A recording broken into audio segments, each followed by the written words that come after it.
কথায় আছে যে স্বপ্ন এবং লক্ষ্য হলো একটি মুদ্রারই দুটি দিক।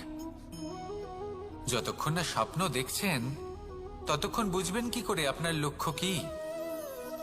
স্বপ্ন দেখে যদি নিজের লক্ষ্য বুঝতে পারেন, সেটা পেতে চান, তবেই সেটা লাভ করতে পারবেন। কিন্তু স্বপ্ন এবং লক্ষ্য এই দুইয়ের মধ্যে একটা ভারসাম্য রয়েছে, যেটা বজায় রাখা প্রয়োজনীয়। একে আমরা বলে থাকি পরিশ্রম। দেখুন, যদি আপনি স্বপ্ন দেখতে চান তাহলে পরিশ্রম ত্যাগ করে নিদ্রা লাভ প্রয়োজন।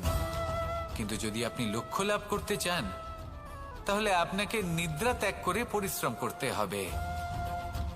তাই আলস্য ত্যাগ করুন এবং সিদ্ধান্ত নিন যে আপনি কি চান।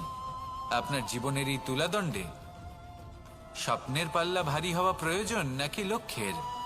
আমার মতে এই দুইয়ের মধ্যে যদি ভারসাম্য বজায়